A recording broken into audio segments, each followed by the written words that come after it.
नमस्कार.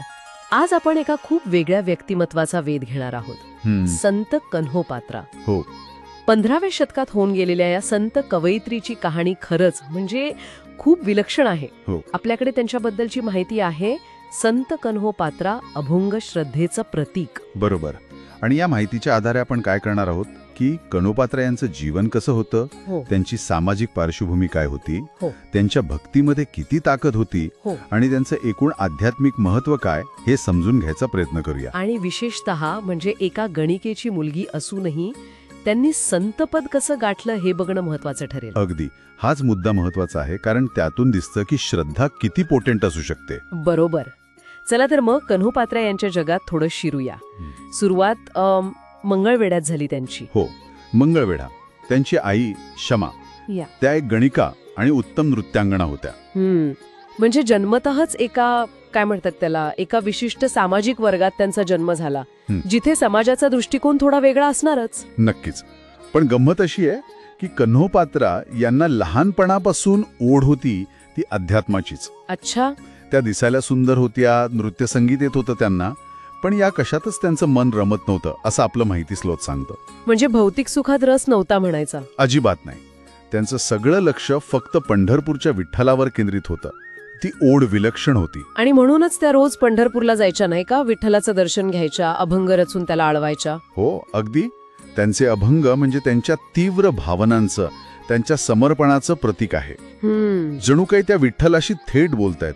कधी लाडानं भांडतायत तर कधी अगदी प्रेमानं आळवतायत. माझे हे चराचर देह तुझ पायी, अशा ओळी आठवतात लगेच. किती समर्पण आहे यात. बरोबर. आणि हे लक्षात घ्यायला हवं की ही भक्ती फक्त त्यांची वैयक्तिक नव्हती. अच्छा. त्यातून नकळतपणे का होईना पण सामाजिक बंधनं आणि भेदभावावरही एक प्रकारचं भाष्य होत होतं. म्हणजे कसं? अहो, त्यांचं विठ्ठलाशी नातं इतकं एकरूप होतं की जगातल्या दुसऱ्या कुठल्याच गोष्टीला किंवा लोकांच्या मताला त्यांच्या लेखी काही किंमतच नव्हती. बरोबर.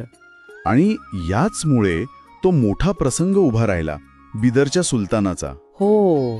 त्यांची कीर्ती आणि सौंदर्य याची बातमी बिदरच्या सुलतानापर्यंत पोचली. आणि त्याने त्यांना दरबारात हजर व्हायला सांगितलं. हो, हुकूमच सोडला. पण कन्होपात्रा त्यांनी स्पष्ट नकार दिला. काय म्हणाल्या त्या? त्यांचं म्हणणं स्पष्ट होतं, मी विठ्ठोबाची दासी आहे, माझं सर्वस्व त्याचं आहे, मी इतर कोणासमोर जाणार नाही. काय निर्भीडपणा. हां, त्यांच्या निष्ठेचा आणि आत्मसन्मानाचा कळस होता. मग जेव्हा सुलतानाचे सैनिक आले त्यांना न्यायला, तेव्हा त्या थेट विठ्ठलाच्या चरणी धावल्या, पंढरपूरच्या मंदिरात. आणि मग ती घटना घडली जी आजही सांगितली जाते. हो, असं मानलं जातं की त्याच क्षणी विठ्ठलाला आळवत असताना त्या त्याच्या मूर्तीत विलीन झाल्या. म्हणजे वैकुंठ गमन. बरोबर. यालाच त्यांचं वैकुंठ गमन म्हटलं जातं. आजही पंढरपूर मंदिराजवळ त्यांचं समाधीस्थान आहे असं मानतात. त्यांचे जे काही अभंग आज उपलब्ध आहेत ते खरंच त्यांच्या तीव्र भावना आणि धैर्याची साक्ष देतात. म्हणजे त्या केवळ एक संत नव्हत्या, तर समाजाच्या विरोधात उभ्या राहणाऱ्या एक लढवय्या स्त्री होत्या असं म्हणायला हरकत नाही का? निश्चितच. आपलं स्रोत संत कन्होपात्रा अभंग श्रद्धेचं प्रतीक हेच सांगतं. त्या श्रद्धा, आत्मगौरव आणि प्रेमाचं एक अद्वितीय प्रतीक आहेत.